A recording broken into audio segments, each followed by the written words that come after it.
Hi everyone, ikaze nanone kuri YouTube channel yanjye ari nayo yanyu yitwa Fisher TV.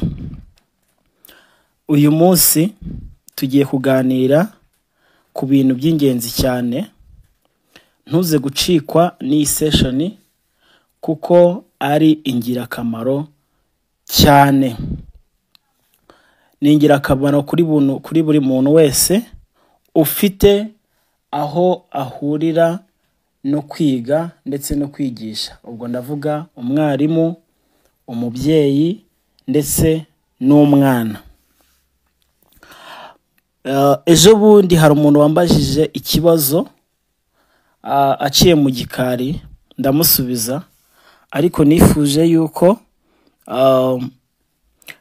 nabizana hano kugira ngo n'uwibazaga icyo kibazo nawe agisobanukirwe kurushaho. Icyo ngusaba ni ukureba ino video kugeza irangiye. Ikibazo yatubajije kiragira kiti: ese ngiye kwigisha umwana ariko bisa nko gutangira, mbese ari ukuvuga yuko ari ubwa mbere? Ubwo natangirira he cyangwa nabikora nte? Nawe ushobora kwibaza icyo kibazo, niyo mpamvu ngusaba kureba ino video kugeza irangiye kugira ngo umenye byinshi. Niba ugiye kwigisha umwana imibare ari ubwa mbere, atabyumva cyangwa se aribwo ugiye gutangira kumwigisha, wibaza ngo ese nahera he, igisubizo uragikura hano. Hanyuma rero, niba nawe wibazaga icyo kibazo, urasabwa kurangiza ino video, ubundi ukabona igisubizo cyiza kandi kizagufasha gufasha umwana wawe cyangwa umwana ufasha kwiga. Hanyuma rero, tudatinze, tugiye kwiga imibare bwa mbere. Ubwo tugiye kwiga imibare bwa mbere. Mbere na mbere ushobora kwibaza ikibazo ukavuga ngo ubundi imibare ni iki? Imibare ni iki? Ese idufasha iki? Imibare idufasha kubara ibintu bitwegereye nk'ibitabo, amakaramu ndetse no kumenya ibindi bintu umubare wabyo uko bingana. Ibyo nicyo gisobanuro cy'imibare. Hanyuma reka dutangire rero. Tugiye kwiga kuva kuri 1 kugera kuri 5. Ubwo turi kuvuga ku mwana utangiye kwiga imibare bwa mbere. Hanyuma rero, ngiye kuzajya mvuga imibare. Niba uri kumwe n'umwana, uramureka ajye asubiramo uko ndi kuyivuga. Ubwo ndagerageza nkoreshe ikinyarwanda, nge nkoresha n'icyongereza kugira ngo umwana amenye kuvuga rimwe, amenye ko ari 1. Hanyuma reka dutangire.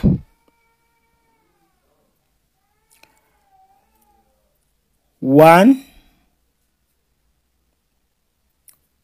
2, 3, 4, 5, 1,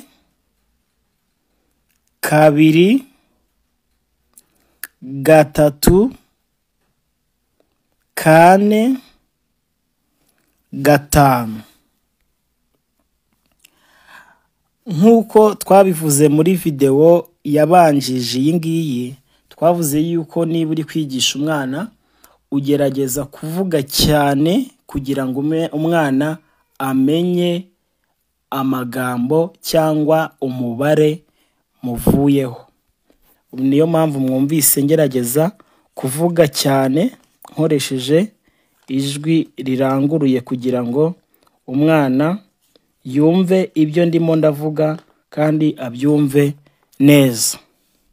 Hanyuma rero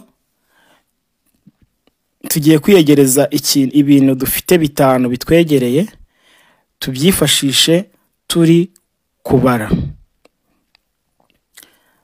Ngewe hano mfite amakaramu niyo ngiye gukoresha, hanyuma nawe urareba ikintu kikwegereye uzajye ugikoresha umwereka ari kubara. Ikaramu imwe, amakaramu abiri, amakaramu atatu, amakaramu ane, amakaramu atanu. Ubwo ndakeka yuko nawe umwana wamweretse ibyo ufite aho ngaho. Hanyuma rero tugiye mu mwanya wo kubaza umwana atubarire ibyo afite. Arakwereka ubwo muranyereka amakaramu abiri. Murakoze. Hanyuma tugiye guhuza imibare ndetse n'ibikoresho runaka dufite. Turashaka ibikombe cyangwa se ibindi bintu bitwegereye, twerekane 4. Ubwo turandika umubare 4.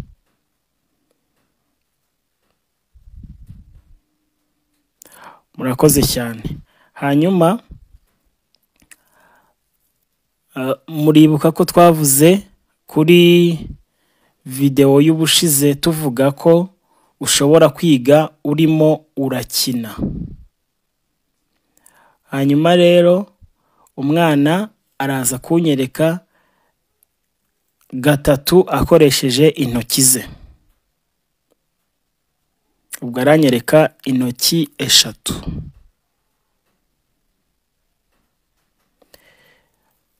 Hanyuma rero intoki 2, intoki 4, intoki 5. Umuntu atunga intoki 5 ku kiganza kimwe. Ndasubiramo, umuntu atunga intoki 5 ku kiganza kimwe.